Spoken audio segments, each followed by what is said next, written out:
Je suis en charge du développement durable pour l'ensemble du groupe Bouygues depuis 15 ans. Et donc le groupe Bouygues depuis 33 ans, dans diverses activités. Donc le groupe Bouygues, tout le monde connaît, hein, il y a 5 métiers distincts, la construction, la route, les télécoms, l'immobilier et les médias avec TF1. Et puis bientôt donc un 6e métier qui devrait rejoindre le groupe à partir de juillet. Donc, on a racheté récemment les activités de multitechniques d'Engie sous le nom d'Equance. Et c'est d'ailleurs le premier métier du groupe à partir de juillet, en termes d'effectifs et de chiffre d'affaires. Donc tout ça, ça pèsera à peu près 200 000 personnes et 55 milliards d'euros de chiffre d'affaires. Et donc je vais vous parler d'entreprise contributive, c'est un livre que j'ai coécrit avec Céline Pufardi-Julie, qui est la patronne de l'agence Look Sharp, qui travaille qu'avec des entreprises contributives.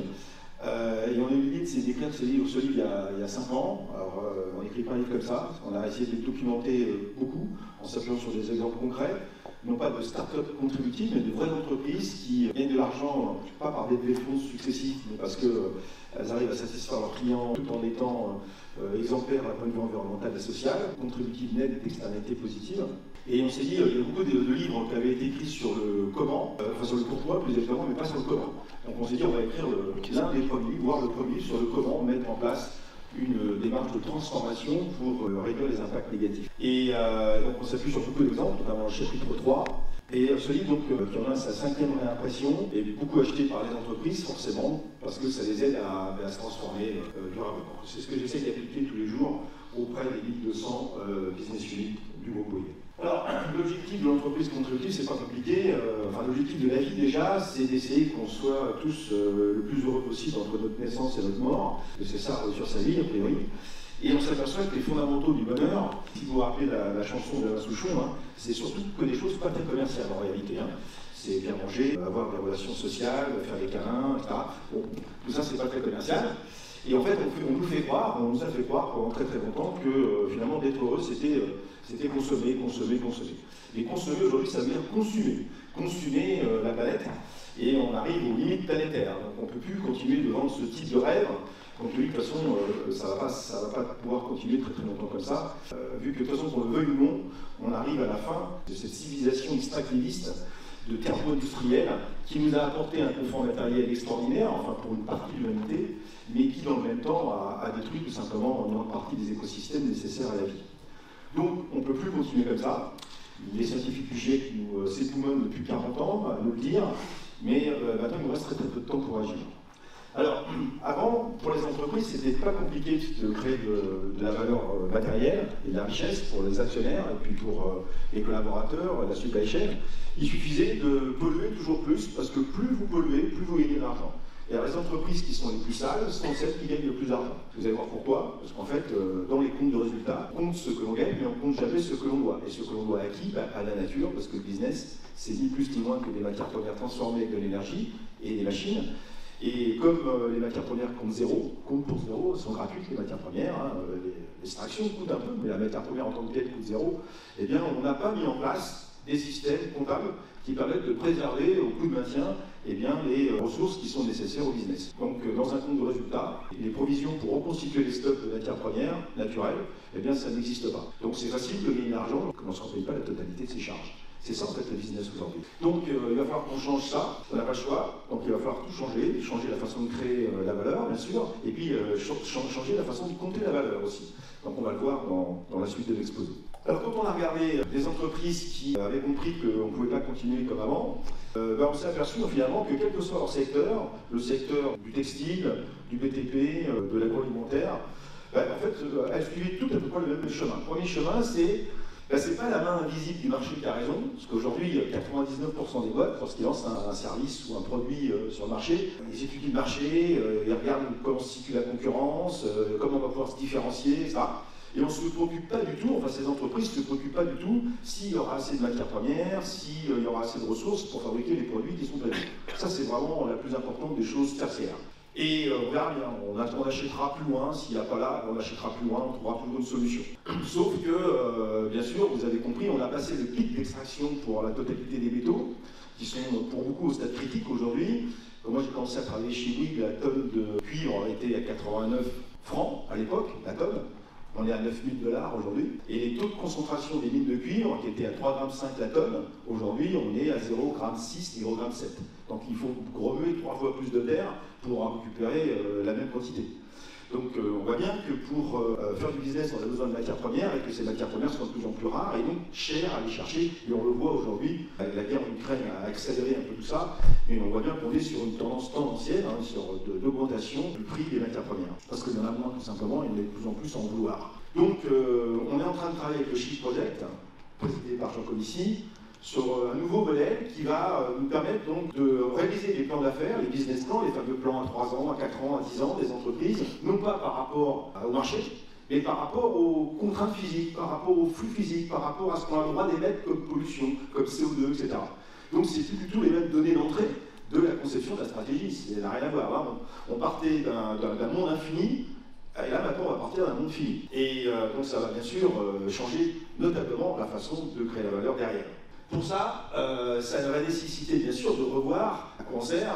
Donc on sert bien sûr à créer des emplois, ça c'est important, payer les salaires, pour créer aussi un minimum de richesse sociale.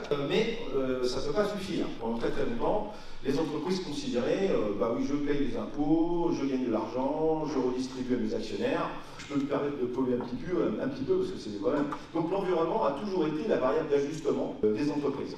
Et ça, c'est plus acceptable.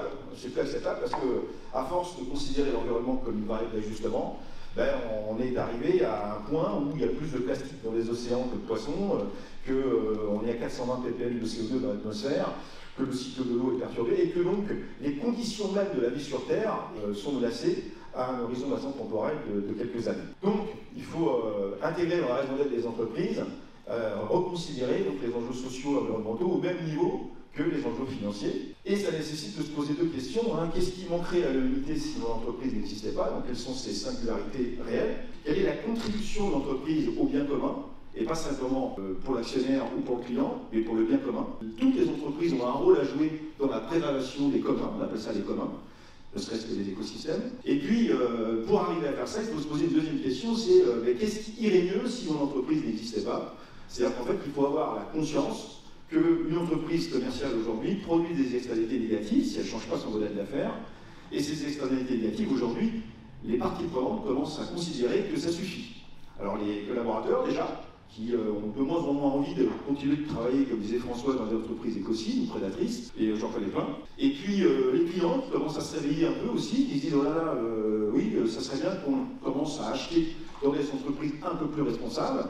Et puis on voit maintenant les investisseurs, alors pas encore les banquiers hélas, mais ça va venir, j'espère, qui se disent bon, on va arrêter de financer des entreprises prédatrices, parce que de toute façon, si on continue comme ça, on va s'apercevoir que l'argent n'est pas comestible. Donc, il va falloir revoir donc, cette notion de raison d'être, et c'est ce que font les entreprises contributives. Alors, tout est un problème de modèle d'affaires en réalité. Hein. Dis-moi comment tu crées la valeur, et je te dirai qui tu es. On est sur des modèles d'affaires, on va le voir, qui sont linéaires. J'extrais des matières premières que je n'avais pas payées. Hein. Les poissons dans les océans sont gratuits, le pétrole est gratuit, le gaz n'est pas gratuit, tout est gratuit. Je fabrique mon produit, je mets en place un système d'obsolescence programmée pour être sûr que le produit ne dure pas trop longtemps, parce que je suis sur une politique de volume. Et comme tous les ans je dois faire mon chiffre d'affaires, je fais semblant d'innover, ou j'innove vraiment, mais avec des choses qui souvent ne sont même pas perçues par les clients. On a cette sensation qu'on innove en permanence, mais pas tant que ça en réalité, en tout cas pas dans tous les secteurs. Et tout ça pour provoquer du réachat. Et ensuite, mon produit il est utilisé de façon la plus courte possible, et ensuite il est jeté avec un taux de recyclage mondial des matières premières qui ont été nécessaires pour fabriquer les produits de moins de 6%. Donc tout le reste c'est jeté. C'est jeté soit au mieux dans les centres d'enfouissement, et puis au pire dans la nature. Il y a à peu près un camion de 30 tonnes de déchets qui se déversent toutes les 6 secondes dans les océans, enfin en équivalent déchets. Donc ça montre à quel point on a une gestion des ressources qui est quand même assez à l'opposé de ce que fait la nature depuis très très longtemps, qui ne génère pas de déchets par son activité. Donc reconfigurer le modèle d'affaires, ça veut dire passer d'un modèle linéaire à un modèle permacirculaire basé sur l'usage, on va le voir. Et pour ça, bien sûr, moi je viens de l'excellence opérationnelle, je suis toujours d'ailleurs en charge de ce sujet chez Bouygues, et on a besoin de transformer le système de management, d'abord innover autrement, mais véritablement innover cette fois-ci, faire confiance à l'intelligence collective des collaborateurs pour trouver des nouvelles solutions pour produire sans impact, et aussi travailler avec les parties prenantes, et notamment les fournisseurs, parce qu'aujourd'hui, les entreprises, l'empreinte carbone des entreprises, qui va devoir se réduire drastiquement, est composé à 70% de l'empreinte carbone des fournisseurs qui participent au modèle d'affaires. Donc on ne pourra pas le faire tout seul. Ça sera forcément le fruit d'une approche collaborative. Et on verra à la fin que si on continue de compter la valeur comme on compte aujourd'hui, c'est-à-dire uniquement les euros, mais qu'on ne compte pas le capital immatériel, qu'on ne compte pas la préservation du capital naturel et du capital humain, on va continuer de se mentir à soi-même. C'est un peu comme quelqu'un qui veut se peser, mais qui met un seul pied sur la balance. C'est vrai que c'est quand même un peu triché quand même. Hein. Mais là, en fait, on n'a pas arrêté de tricher. On a des entreprises qui se gaussent de gagner des milliards, des millions d'euros de bénéfices. Ben oui, mais elles trichent, parce qu'elles ne comptent pas tout. Et comme elles ne comptent pas tout, en fait, ce sont des menteurs et des tricheurs. Donc voilà ce que nous dit le GIEC. En fait, c'est pas nouveau, ça fait des années qu'ils nous le disent, mais sauf que maintenant, comme on n'a rien branlé depuis qu'ils nous le disent, le temps qu'il nous reste pour réagir, ça me nuise de plus en plus. Alors, dans le dernier rapport du GIEC dit qu'il nous reste 400 gigatonnes de CO2 à émettre d'ici 2100. 99% des gens ne savent pas ce que ça veut dire. Une gigatonne, c'est 1000 milliards de tonnes de CO2. Et au rythme actuel des émissions, aux alentours de 59 gigatonnes par an, donc il y a eu une petite pause pendant le Covid, hein, on a fait moins 6%, mais 59 gigatonnes par an, c'est-à-dire qu'on aura bouffé le budget des 400 gigatonnes dans moins de 10 ans, 7 ans exactement. Ça, c'est pour 1,5 degré. Alors vous allez me dire, ok, très bien, 1,5 degré c'est mort. Bon, effectivement, 1,5 degré c'est mort, c'était l'objectif de l'accord de Paris. Et donc, à partir de 2030, on sera sur des trajectoires au-delà d'1,5 degré. Alors, au mieux, si on commence à réagir pas trop longtemps, donc on sera sur un réchauffement moyen de 2,7 degrés. Et puis, au rythme actuel, on sera plutôt sur un réchauffement moyen de 2100 à 4,5 degrés. C'est un réchauffement moyen. Alors, le problème du réchauffement, c'est que ce n'est pas le problème du réchauffement en tant que tel qui va poser problème à l'humanité, c'est tous les dérèglements associés au réchauffement. Donc, c'est les canicules, les sécheresses, les gels tardifs, la montée des océans. Enfin, vous connaissez tous les emmernements qui sont liés à ça. Et puis surtout, les fameuses zones de chaleur humide, ça personne n'en parle. Et la chaleur humide, c'est à partir de 2025, sur une zone équateur, donc toute l'Afrique subsaharienne, le Bangladesh, une partie de l'Inde, une partie de la Chine. Il y a 1,4 milliard de personnes qui vont vivre dans des zones qui auront potentiellement, tous les ans, des épisodes de chaleur humide où il fera plus de 39 degrés et 100% d'humidité. Et à 39 degrés, 100% d'humidité, vous mourrez, tout simplement. Alors, ces gens-là, ils ne le savent pas encore, qu'ils vivent là-dedans, mais quand ils vont le savoir, c'est possible qu'ils aient envie de bouger, hein, un peu plus au nord ou un peu plus au sud. C'est très bien expliqué dans le livre de Jean Covici d'ailleurs, et ça s'appellera des migrations climatiques. Donc voilà le sujet, il va falloir qu'on réduise nos émissions de gaz à effet de serre. Et donc aujourd'hui, gaz à effet de serre égale donc énergie, et énergie égale croissance. Donc il va falloir qu'on fasse autrement. Donc le mode de production de toutes les entreprises, 100% des entreprises, que vous fassiez des petites cuillères ou des centrales nucléaires, c'est tout le temps le même principe. Pour faire du business, vous appuyez sur deux types de stocks. Des stocks de matières premières renouvelables, donc à condition de lui laisser le temps de se renouveler. Hein. Si vous êtes pêcheur et que vous pêchez tous les poissons d'un coup, ça ne pourra pas continuer très longtemps. Si vous êtes forestier, c'est pareil. Et donc, il faut quand même laisser le temps à la nature pour reconstituer ces stocks. Et donc, avoir une utilisation raisonnée des stocks. Sachant que tout ça, c'est très complexe. La nature fonctionne en interdépendance donc, entre les espèces. Et donc, si vous surexploitez trop une espèce par rapport à une autre, vous risquez de déséquilibrer le milieu. Et finalement, c'est tout le système qui va rentrer en stress. Donc, il faut utiliser les bonnes compétences. Et je suis très très étonné de voir dans les entreprises, il y a très très peu de compétences sur ces sujets, d'écologues, de spécialistes de la biologie, ça.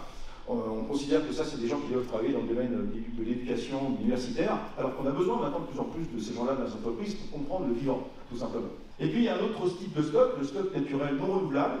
Alors là, il y a des stocks que l'on détruit à jamais, donc totalement les hydrocarbures, parce qu'une fois que vous avez brûlé le gaz ou le pétrole, terminé, hein, on ne peut pas le récupérer. Donc là, on est en train de détruire complètement ces stocks, même s'il en reste encore beaucoup, beaucoup trop pour ce que le climat pourra supporter. Mais on est sur une planète finie en ressources, qui est gronde a priori, et que tout ou tard, de toute façon, ces ressources vont disparaître à jamais. Puis après, il y a les métaux, donc du carbone en DDF. Et là, ces métaux, on peut effectivement les recycler à l'infini, a priori, sauf que lorsque vous les mélangez, et souvent pour l'industrie, on est obligé de mélanger les métaux les uns avec les autres, on fait des alliages. Là, c'est plus compliqué de récupérer les métaux. Et puis, dans certains cas, il y a des usages de ces métaux qui avaient l'usure, par exemple les plaquettes de frein, les caténaires. Et là, quand ces molécules disparaissent dans la nature, pour les récupérer derrière, c'est pas possible. Donc, Les stocks naturels non renouvelables, on pourra certainement et probablement beaucoup plus recycler dans le futur, mais vous allez voir que le vrai enjeu de l'entreprise contributive, ça va s'appeler la sobriété. Alors l'homme est apparu il y a quelque temps, et puis il a passé son temps en fait, à déstocker tout ce qu'on a dans nos armoires, tout ce qu'on a dans nos placards, tout ce qu'il y a dans les villes, ça a été fabriqué par la nature. Voilà, et on a juste transformé, avec des recettes de cuisine, un peu de chimie, beaucoup de moteurs, des milliards de moteurs, parce qu'on ne fout plus rien, ça fait longtemps qu'on ne fait rien, c'est les moteurs qui travaillent à votre place. D'ailleurs, s'il n'y avait pas les moteurs, on ne serait pas là à discuter aujourd'hui. Et on fabrique tout un tas de trucs qui nous servent plus ou moins, qu'on stocke beaucoup. On dit souvent que le matérialisme ou le capitalisme, ça consiste pour les entreprises à inventer des produits dont on n'a pas toujours besoin, qu'on nous fait acheter avec de l'argent qu'on n'a pas toujours, tout ça pour impressionner d'autres gens qui n'en ont rien à foutre. Voilà, on en est là aujourd'hui. Donc le problème c'est qu'on est très mauvais dans la fabrication de ces produits, on est excessivement mauvais. C'est-à-dire qu'on fabrique des trucs, des téléphones portables formidables, on dit oh la technologie, qu'est-ce qu'on est bon, on va sur la Lune, sur Mars, bientôt sur Jupiter, très bien. Sauf que pour faire ça, on pollue grave, et notamment on émet des gaz à effet de serre. Donc c'est ce qu'on appelle dans le jargon des externalités négatives. S'il y avait les effets de serre, d'ailleurs, s'il y avait les gaz à effet de serre, on s'en sortirait bien, mais il y a tout un tas de pollutions, particules, etc., qui nous tuent en réalité, parce qu'aujourd'hui, certes, on vit beaucoup plus vieux que fut une époque, mais on vit aussi beaucoup plus malade. Donc il y a l'espérance de vie, puis il y a l'espérance de vie en bonne santé, et c'est pas du tout la même, parce que je ne sais pas quel est le bonheur, ça dépend pas arriver de vivre avec son cancer, mais c'est quand même un peu pénible quand même, faut reconnaître. L'économie négative, c'est la nôtre. Alors on s'est gavé avec ça, on s'est tous gavés. La planète a été détruite, mais les actionnaires se sont bien gavés. On ne sait pas trop à quoi ça sert, mais... Et cette économie négative, c'est extraire, fabriquer, jeter, en faisant tourner le cycle le plus possible. Alors je caricature, cherchez bien, on n'est quand même pas loin de la vraie vie là quand même. Et donc cette économie, elle n'est pas soutenable, bien sûr, compte tenu des limites planétaires. Il y a 9 limites planétaires, vous le savez, on en a déjà explosé 5. Et au rythme actuel, on aura explosé les 9 dans moins de 5 ans. Donc quand on a passé une limite planétaire, c'est irréversible, on ne peut pas revenir en arrière. Et d'ailleurs, le climat qu'on connaît aujourd'hui, on ne le reverra jamais. Parce que contrairement à la crise climatique, à la crise ukrainienne par exemple, ou la crise sanitaire, qui font s'arrêter tôt ou tard, la crise climatique ne s'arrêtera jamais. Et le climat d'aujourd'hui, qui est ce qu'il est, l'année prochaine ça sera pire, l'année prochaine, l'année d'après ça sera encore pire, ça sera toujours pire. Donc pendant encore des dizaines d'années. Donc le pire est devant nous en termes. Donc la seule chose qu'on puisse faire, c'est juste ralentir un peu la vitesse de l'impact, les efforts d'adaptation qu'on va devoir de toute manière consentir, parce que le modèle climatique qu'on va embarquer dans les années qui viennent, il est déjà écrit. Et de toute manière, quoi qu'on fasse, le climat va continuer de se réchauffer pendant des dizaines d'années. Alors on peut ralentir un peu ça, donc on peut diminuer la vitesse de l'impact, mais c'est tout ce qu'on peut faire. Alors pour diminuer la vitesse de l'impact, on peut bien sûr booster l'économie circulaire, ça c'est bien, mais ça ne va pas suffire. Ça ne va pas suffire parce que certes, faire en sorte que les données de sortie des uns deviennent les données d'entrée des autres, ça nécessite de collecter les matières premières, ça nécessite de les trier, ça nécessite de les redistribuer dans le circuit industriel, et tout ça, ça consomme un max d'énergie. Donc oui, il va falloir beaucoup plus recycler, ça c'est sûr, mais ça ne va pas être la solution si on veut vraiment réduire de 6% par an les émissions de gaz à effet de serre pendant 60 ans, qui est quand même la seule solution pour nous de rester dans des limites de réchauffement raisonnables. Donc, l'entreprise contributive, l'économie contributive, c'est pas nous qui avons inventé ça, mais on l'a repris dans un ouvrage, c'est de dire, bon voilà, comment on va pouvoir mettre en place l'économie de la sobriété, du réemploi, l'économie de la fonctionnalité, l'économie de l'usage, et je vais vous donner un exemple. Par exemple, c'est l'exemple d'une des grandes verticales de Bouygues, le métier historique, inventé par Francis Bouygues dans les années 50. On est sur un modèle extrêmement, et on est toujours sur un modèle extrêmement linéaire. On extrait énormément de matières premières pour fabriquer du béton, de l'argile, du calcaire, et puis si avec ça, aussi du minerai de fer, parce qu'il y a beaucoup d'acier dans les bâtiments. On construit avec des durées de vie des ouvrages qui sont relativement courtes, finalement, entre 50 et 80 ans, et après, le bâtiment est considéré BHU, bâtiment en usage, il faut reconstruire, et avec énormément d'énergie grise. Un bâtiment, c'est 25% des émissions de gaz à effet de serre et 43% de l'énergie finale consommée, c'est énorme. On exploite pendant très longtemps, vu que l'énergie ne coûtait rien, ou quasiment rien, on ne s'est pas emmerdé, les maîtrises d'ouvrage ne se sont pas embêtés à mettre des systèmes d'isolation, donc c'était des vraies épaves thermiques, et la plupart des logements aujourd'hui, les 35 000 logements, sont des épaves thermiques, donc avec des consommations au mètre carré de 600-700 kWh par mètre carré par an. Donc là, ça change pour le neuf, mais vous vous rendez compte, on est à 3 ans de la fin du monde, et c'est seulement maintenant qu'on commence à avoir une régulation à la hauteur des enjeux. Alors pour le neuf, très bien, mais pour le parc installé, c'est juste dramatique. Et puis ensuite, on démolit avec des taux de recyclage. Je ne parle même pas de réemploi, hein, de recyclage aux alentours de 60%, et c'est du recyclage vraiment bas de gamme, en sous-couche routière, sur les matériaux pondéreux, et tous les éléments finis. Donc les éléments finis, les chemins de câble, les huisseries, les portes, etc. Ben, tout ça c'est jeté parce qu'il n'y a pas de demande de réemploi aujourd'hui par les maîtrises d'ouvrage, que ce soit les promoteurs ou les acheteurs publics ou privés. Donc on est à moins de 1% en taux de réemploi aujourd'hui dans le BTP. Bon, les anthropologues du 22e siècle, s'il en reste, quand ils vont voir ça, ils vont dire qu'ils étaient complètement malades à l'époque, parce que toute cette énergie grise qu'on gaspille, eh bien c'est autant de CO2 qu'on va contribuer à mettre pour refabriquer sans cesse les nouveaux éléments finis pour fabriquer les bâtiments de demain ou pour les rénover. Donc pour ça, on a inventé un concept de ligne chimique qu'on essaie de vendre, bien sûr, comme le critère prix reste le sujet numéro 1 chez nos clients, et c'est normal, parce que de toute façon, ils ne pourront pas dépenser l'argent qu'ils n'ont pas, et on s'est dit, autant faire un bâtiment net zéro carbone, moins cher, qu'un bâtiment très carboné. Alors on va dire ça c'est pas possible parce que tout ce qui est durable est plus cher, vu qu'il va falloir intégrer les conditions pour restaurer et réparer la nature.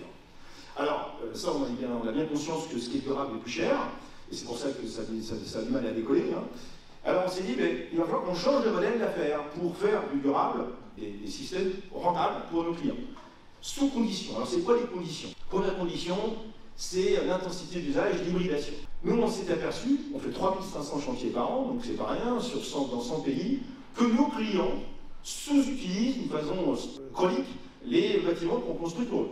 Donc les sièges sociaux, les écoles, les universités, etc. Donc les bâtiments sont sous-utilisés. Donc quand on livre un bâtiment de bureau, c'est utilisé entre 20 et 25% du temps. Donc 75% du temps, le bâtiment est vide, complètement vide. Donc là, on propose à nos clients maintenant, alors écoutez, si vous voulez, quand vous n'êtes pas là, monsieur le client, eh bien, sur certains espaces que vous allez décider avec nous, eh bien, nous, on va faire rentrer le dehors dedans, et puis vos parkings, vos salles polyvalentes, vos restaurants entreprises, vos salles de gym, etc. Eh bien, on se propose de les commercialiser lorsque vous n'en avez pas d'usage. Et donc, ça vous fera des recettes d'exploitation supplémentaires. Et on va utiliser pour ça des techniques qui sont bien connues aujourd'hui dans des entreprises, notamment les compagnies aériennes, le yield management. C'est-à-dire que le yield management, ça consiste à optimiser les espaces. Hein. L'obsession des compagnies aériennes, c'est que les avions soient en l'air et soient pleins. Et ils ont mis en place un système de pricing, de réservation, qui fait qu'il faut vraiment que l'avion décolle, quand il décolle, il soit plein, parce que sinon, c'est pas rentable pour eux. Et bien demain, les bâtiments vont être gérés de la même manière.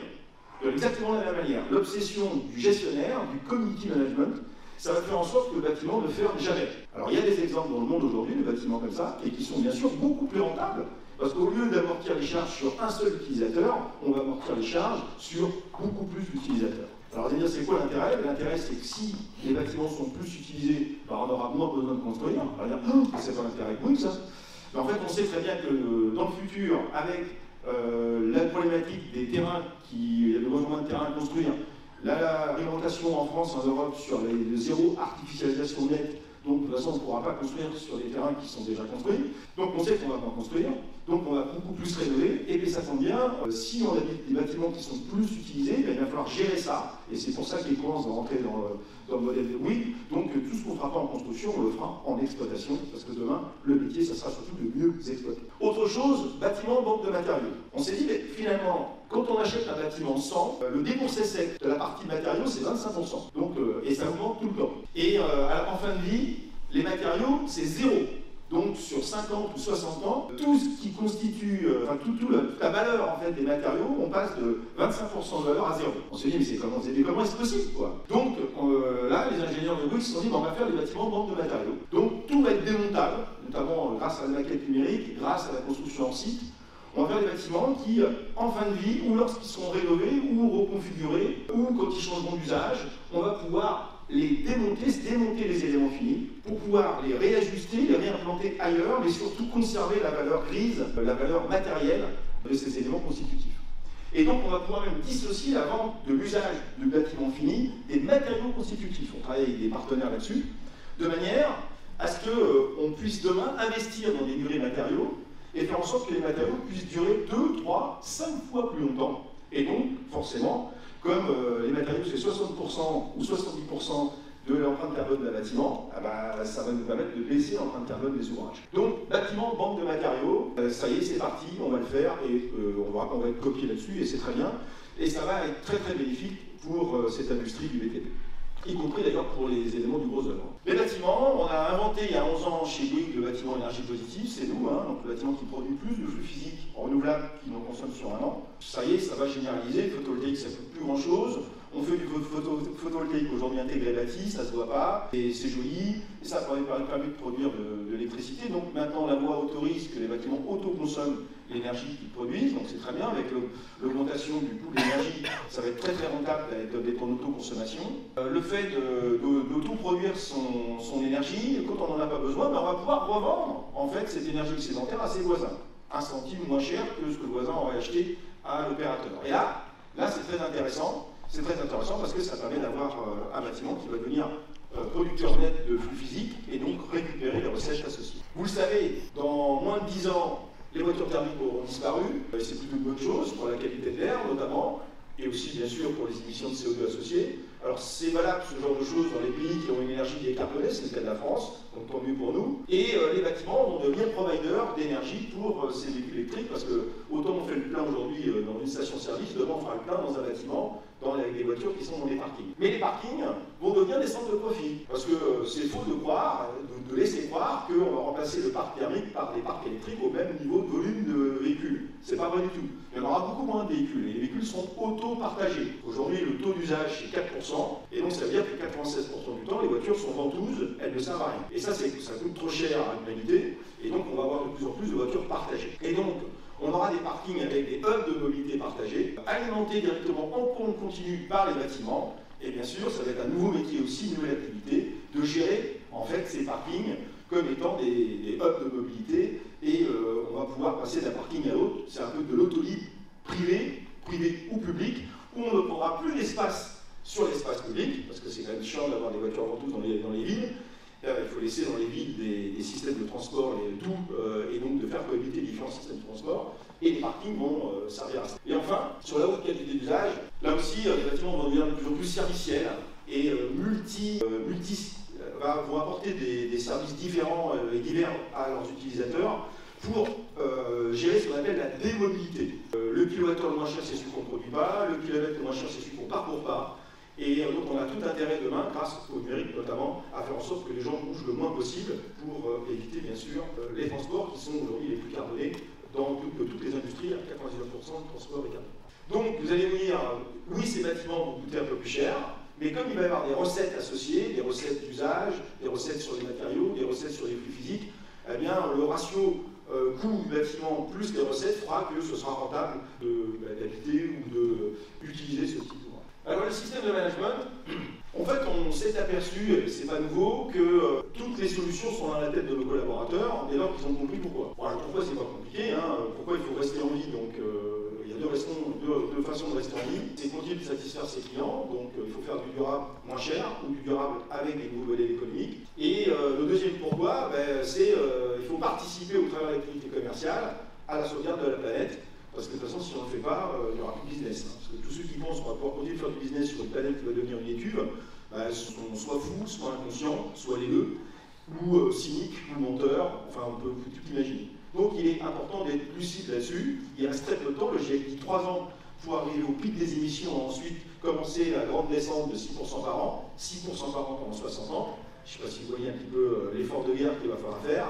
Et on a tout intérêt à commencer tout de suite, nous les entreprises françaises, parce que de toute façon, tout le monde devra se mettre à cet effort de sobriété. C'est pas négociable, parce qu'il y a deux bonnes raisons de descendre. Première raison, c'est maintenir le climat, et puis deuxième raison, c'est que de toute façon, la contrainte physique est telle que du gaz, du pétrole et du charbon, il y en aura de moins en moins, et donc il va falloir qu'on apprenne à s'en passer. Et plus vite on apprendra à s'en passer, plus vite on mettra des modèles économiques qui seront copiés par les autres. Donc n'attendons pas que la sobriété vienne d'ailleurs, imposons-nous cette sobriété pour en faire un avantage compétitif. Donc pour ça, il faut faire confiance à l'intelligence des gens, et c'est ce qu'on fait. C'est-à-dire que le BHEP, là, tel que je vous l'ai montré tout à l'heure, on a mis 50 collaborateurs du groupe, ingénieurs, techniciens, ouvriers même, dans un bocal, et on leur a dit, on leur a donné les contraintes, parce qu'on innove toujours sous la contrainte, on leur a dit, voilà, il faut faire du bâtiment net zéro carbone, et il faut que ce soit rentable pour nos clients. bah, ils ont trouvé le système en 5 heures. Voilà, dès qu'on a compris un pourquoi, on supporte tous les comment.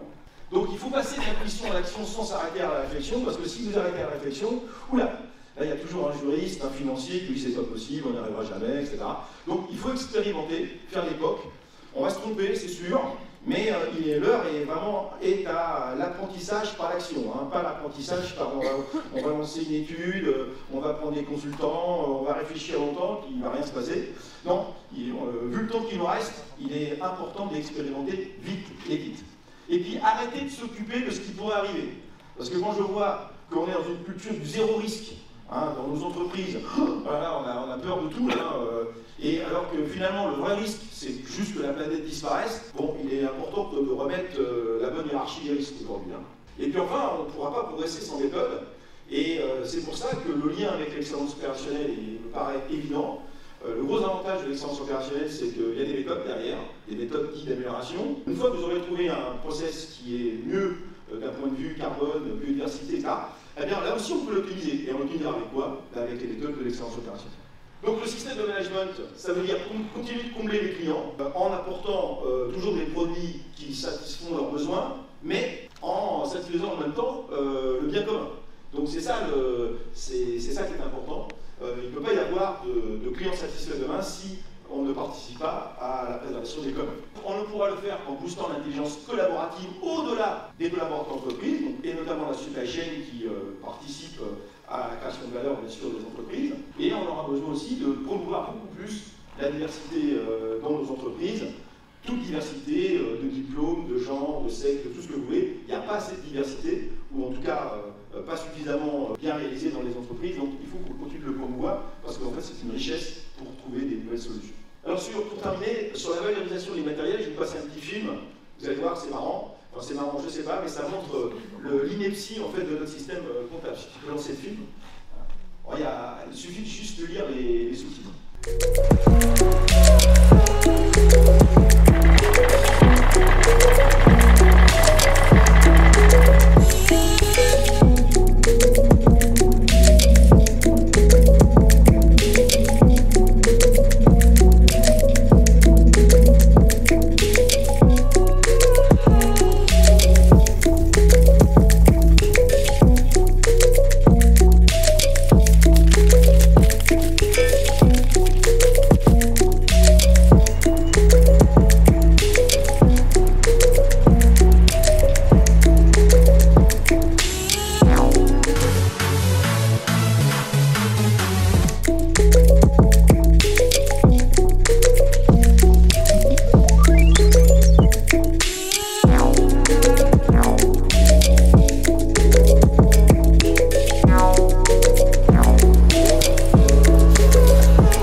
L'association que je préside, le collège des directeurs de Pandora, plus de 200 entreprises, on a décidé de s'attaquer à un truc énorme, c'est le système comptable, rien que ça. Donc on ne se fait pas trop d'illusions, mais on va quand même essayer. Donc on a la chance d'avoir en France des universitaires qui travaillent sur la comptabilité multicapitale. Et on teste actuellement dans plusieurs entreprises, dont une filiale de Bouygues, eh bien, ce nouveau système pour compter la valeur. Donc compter les externalités négatives, compter tout le mal qu'on fait à la planète, et comment on peut intégrer dans le système comptable eh bien, les provisions, les investissements qui nous permettraient de maintenir en fait, le capital naturel dans le meilleur état possible. Alors ça, je vous garantis que si vous ne changez pas le modèle d'affaires, vous gagnez moins d'argent. Donc il faut absolument, ça nous aide à réfléchir pour l'évolution du modèle d'affaires, mais c'est aussi une garantie pour nous, si on arrive à mettre en place ce système comptable, de préserver, de prolonger en fait la durabilité de l'entreprise. Ce qui est important pour l'entreprise, au-delà de gagner de l'argent, c'est de durer. Et on ne pourra pas durer si on ne compte pas demain la valeur d'une autre manière. Donc on va pousser, nous, au C3D, l'émergence d'un nouveau système comptable. On espère y arriver avant 2030.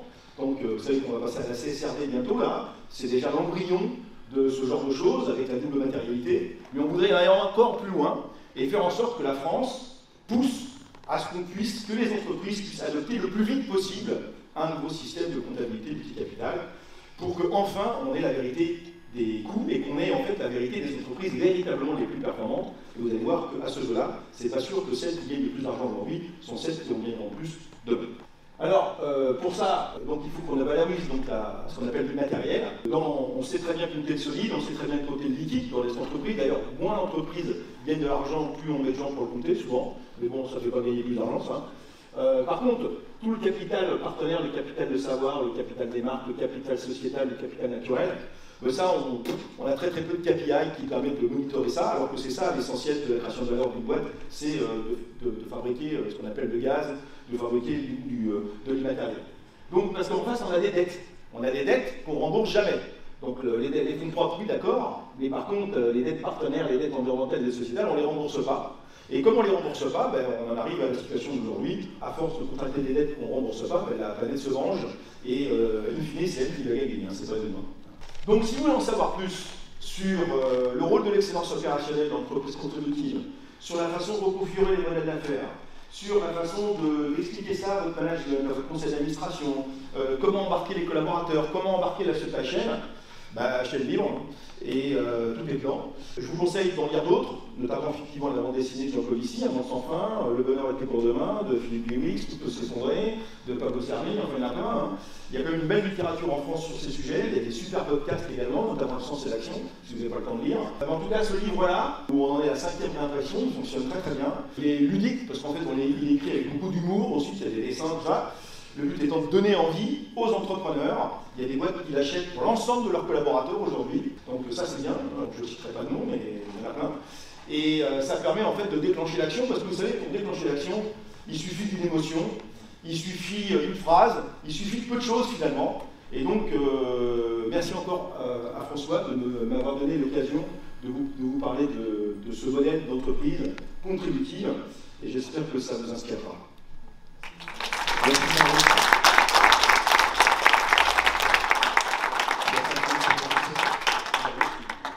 Des questions pour Fabrice, on a prévu 10 minutes à peu près. Bonjour, j'ai une question sur votre bâtiment hybride. Est-ce que c'est un projet? Est-ce qu'il y a un prototype? Est-ce qu'ils sont déjà construits? Combien il y en a? Alors, c'est un concept de ligne, un peu comme il y a des concepts de gare. Donc, on a déjà des bâtiments qui ont une ou plusieurs options de toutes les options. On n'en a pas encore un qui agrège toutes les options, mais c'est en cours. Vous savez, quand l'élaboration d'un concept dans le bâtiment et la réalisation sur pied, c'est pas comme une paire de chaussettes.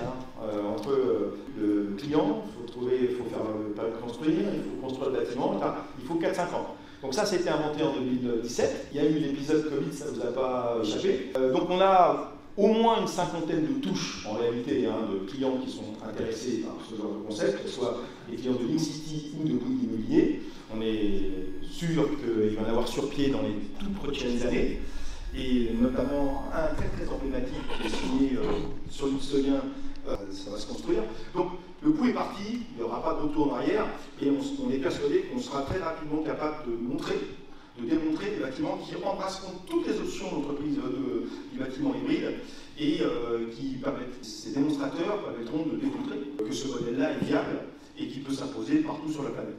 Donc oui, c'est en cours. Bonjour. Question, dans votre bâtiment du futur, il y a une bulle où je me demande s'il y a besoin d'une intensité de travail ou si c'est juste un modèle, c'est l'utilisation extensive du bâtiment.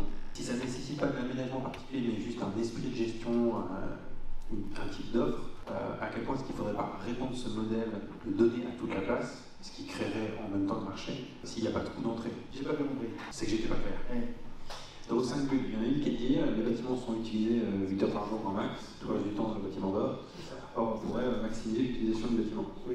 Est-ce que ça nécessite des aménagements physiques ou est-ce que c'est juste une question de savoir matcher les offres et les demandes?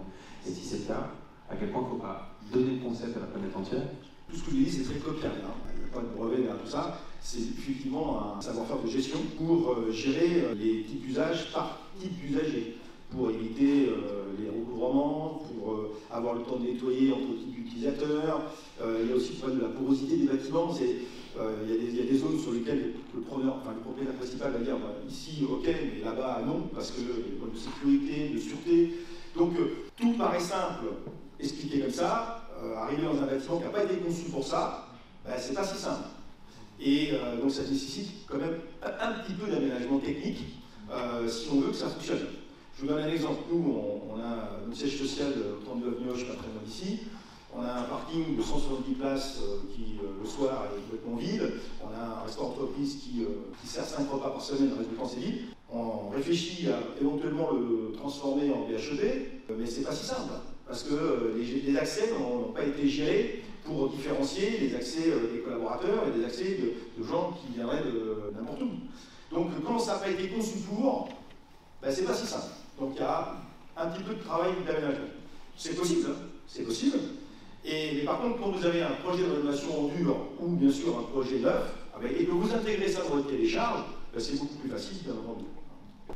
Bonjour, Ali Armand, exécutif éducation de l'école polytechnique. Je vais zapper sur la partie technique et partir sur transformer le management.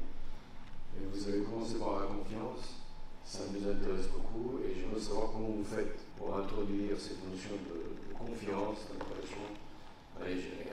Merci. La confiance, c'est faire confiance, c'est la déhiérarchisation, c'est la cooptation de leader, c'est l'élimination de tous les contrôles à la con inutiles qui ne servent à rien, les process à 3 ou 4 validations pour acheter un stylo bille. C'est ça faire confiance. C'est dire l'homme est bon, il y a, comme disait Doris, il y a 2 ou 3% de branleurs dans les boîtes, et on met en place une structure énorme pour contrôler ces 2 ou 3%, alors que la plupart des gens sont des gens honnêtes. Donc moi, mon système de management, c'est que je fais confiance a priori. Et quand vous faites confiance a priori, vous apercevez que les gens, ils vous le rendent 15 fois. Et vous détectez assez rapidement ceux qui jouent pas le jeu d'ailleurs. C'est beaucoup plus facile, parce que dans un système où vous ne faites pas confiance, vous ne pouvez pas imaginer l'imagination humaine pour détourner l'attention en fait, et puis continuer de décoller, même avec des procédures. Donc aujourd'hui, ce mauvais cholestérol qu'il y a dans les boîtes, où on a mis des couches énormes de contrôle, de surcontrôle, etc., on n'a plus les moyens de se payer ce genre de conneries. Donc il faut faire confiance. Voilà, c'est notre politique. Bonjour. Une première remarque sur votre présentation et une question. Ce que vous avez évoqué sur l'innovation, c'est dans nos têtes, finalement, et finalement face à le besoin d'être frugal dans notre utilisation des ressources, ça m'a fait penser aux ouvrages de Navi Rajou, je ne sais pas si vous connaissez. Ouais. Et je trouve que ça fait écho, en fait, l'idée de se dire finalement les pays émergents, ils font preuve d'une très grande ingéniosité dans leur pratique, dans l'utilisation des ressources, dans le recyclage, dans tout un tas de choses. Son deuxième ouvrage était plus pour les pays développés et comment doucement on essaye de s'imposer ça. Donc voilà, première remarque là-dessus. Et ensuite, ma question était chez Bouygues, l'équipe que vous pilotez, c'est combien de personnes? Parce que finalement, un groupe avec énormément d'activités différentes, plein de sujets riches sur ces thématiques-là. Combien de personnes et comment vous vous êtes organisé là-dessus? Alors chez Bouygues, la filière QSE-DD, c'est 1200 collaborateurs dans les 100 pays où on est, qui sont des fonctions support, d'expertise, de consultants internes en fait, qui apportent les éléments méthodologiques et culturels pour aller vers ce type de modèle. Donc ils sont répartis partout dans les business units. Donc nous on fait une animation en centrale fonctionnelle, on est 7 pour faire ça tout à haut, et après on a ensuite des équipes dans les différents métiers, c'est très cascading, mais c'est normal parce qu'on est une organisation qui est extrêmement atomisée par définition. Puis on utilise beaucoup nos systèmes d'information internes pour monter en compétence nos collaborateurs, à la fois ceux qui sont payés pour ça, mais aussi tous les autres. Parce que les RSE ne pourra infuser que si les achats l'intègrent, si les opérationnels l'intègrent. Ça ne suffit pas qu'il y ait simplement quelques experts. Donc on utilise plein d'outils pédagogiques. La fresque du climat, on a le premier entreprise du CAC 40 en termes d'utilisateurs, de collaborateurs formés, plus de 5400. C'est pas rien quand même. Et on a 237 ambassadeurs de fresque. On fait beaucoup d'auto-évaluation au FQM depuis des années avec un outil maison que connaît bien François, qui s'appelle ABI, qui est vraiment un outil, le meilleur outil du monde en matière d'animation de comité de direction. On présente les meilleures pratiques mondiales en matière de management et business unit de Bouygues se compare à ça pour pouvoir faire Brexo, pour avoir de l'immersion par percée. Donc c'est un outil qui est très très utilisé chez nous. Et puis on utilise beaucoup aussi d'outils électroniques parce que bon, on a toutes les langues, on a quand même des collaborateurs qui ne sont pas tous francophones. Donc on utilise des MOOC, des e-learning, ça pour faire de la formation de masse. Parce que vous avez raison, le premier levier de l'action, c'est la formation. C'est la formation. Ce qui inhibe le plus l'action, c'est l'ignorance. Donc aujourd'hui, quand les gens ont compris, ça permet d'aller beaucoup plus vite. Je vous donne un exemple. Moi, j'ai été auditionné par les organisateurs, enfin par les gens qui ont fait la Convention citoyenne pour le climat, là, rappelez-vous, il y a quelques temps. Il y avait des climato-sceptiques quand ils sont arrivés, parce que bon, mal informés, et puis ils se sont tapés les conférences de Masson Delmotte, de Jean Covici, de Corinne Leclerc, etc. Et puis à la fin, ils se sont dit, bah oui, en fait, on s'était trompé, quoi. Hein. Et ils ont reconnu qu'ils s'étaient trompés et ils ont proposé ensuite 150 propositions que même les écolos les plus radicaux n'auraient jamais osé proposer. Parce qu'ils avaient compris. Et nous, on fait beaucoup de fresques du climat chez Bouygues. On voit encore des collaborateurs, malgré les discours que je tiens chez vous depuis des années, je tiens exactement les mêmes discours en interne qu'en externe, où j'ai vu des grands gaillards, conducteurs de travaux, etc., qui font la fresque et qui pleurent à la fin de la fresque. Qui pleurent. Qui disent, mais c'est pas possible. Il reste si peu de temps. Parce que le problème du changement climatique, c'est tout le monde au courant qu'il y a un sujet. Hein. Je pense que tout le gars qui est pas au courant, c'est qu'il fait exprès. Quoi. Mais par contre, il y a quand même très très peu de gens qui connaissent les ordres de grandeur et qui connaissent le temps qui nous reste. Ça, par contre, d'ailleurs, Gilles Boulot a essayé de poser la question là, pendant le débat Le Pen-Macron. Il a dit, le rapport du GIEC a dit qu'il restait 3 ans avant d'infléchir. C'est passé complètement inaperçu, quoi. Il reste 3 ans. 3 ans. Oui, dernière question. Allez, 2 derniers. Stéphane de Monchon, expert en ligne construction. On parle beaucoup en fait des usages des bâtiments, de la conception en fait des bâtiments. Mais quid de la fabrication, de l'acte de fabrication de la construction, justement dans la prise en compte des gaz à effet de serre, voilà, parce que si on met bout à bout les plus de 1000 chantiers que Bouygues par exemple fait par an, on a quasiment la plus grosse usine du monde. Donc où vous en êtes dans ces démarches-là? On travaille avec Dassault Systèmes sur leur site, hein, voilà. C'est alors pas tout hors site, mais une bonne grande part. On a mis du temps à s'y mettre, hein, mais ça y est, c'est parti, on est un peu en arrière. Oui, là-dessus, l'industrie automobile a beaucoup d'avance par rapport au BTP. Alors, on ne va pas refaire l'histoire, c'est comme ça, mais il est clair que le recours hors site, maintenant le coup est parti, ça permettra la démontabilité, ça permettra d'améliorer la qualité, on a des gros problèmes de qualité aujourd'hui au BTP, ça permettra de réduire l'empreinte carbone du fait du réemploi potentiel des éléments constitutifs. Donc oui, on investit beaucoup d'argent et c'est un investissement dont on sait qu'il sera extrêmement bénéfique pour le groupe. Vous savez, en fait, on s'aperçoit que les entreprises, finalement, comme les États, ne réagissent vraiment que quand il y a des crises. C'est ça qui est dommage, finalement. Et finalement, le meilleur ami du climat en ce moment, il s'appelle Poutine. Hein. Il s'appelle Poutine. Voilà. Et on ne le fait pas exprès, bien sûr, ce commun, mais c'est quand même le meilleur ami du système, parce qu'on se dit, bon, il faut quand même qu'on se passe du gaz. Et ça va accélérer certainement des mutations, parce que de toute façon, on sait très bien que ce qui nous donne comme gaz et comme pétrole, on ne pourra pas aller le chercher ailleurs, parce qu'on n'a pas assez de toute manière. Donc il va falloir qu'on fasse preuve de plus de sobriété. Et donc ça va être un accélérateur de sobriété. Eh bien, au moins, que toutes ces pauvres victimes ukrainiennes, si au moins ça peut servir à ça, eh bien, c'est tant mieux. C'est quand même dommage d'en arriver à vous à moi. Mais bon. Merci. Bonjour. Patrice Piolet, donc je représente l'association des directeurs et des responsables d'achat, donc l'AMRO impliqué. Merci beaucoup Fabrice pour cette présentation. Première remarque, moi j'aime beaucoup effectivement le bâtiment actif, c'est-à-dire qu'effectivement 20% du coût c'est la fabrication, 80% c'est l'exploitation, donc c'est valoriser l'exploitation dans l'avenir. Moi les deux questions, peut-être élargir le débat, c'est quid de la prise de conscience internationale et vous, votre rôle, C3D, par rapport à vos confrères européens ou internationaux. Et lié à ça, croyez-vous pas quand même que dans les réflexions des COP, on doit prendre en compte que le legacy, l'héritage, puisque là vous avez raisonné sur les grandes masses de carbone, mais nous, pays occidentaux, on les a déjà consommés. Donc on devrait faire un effort encore plus élevé que ce qu'on tente de faire.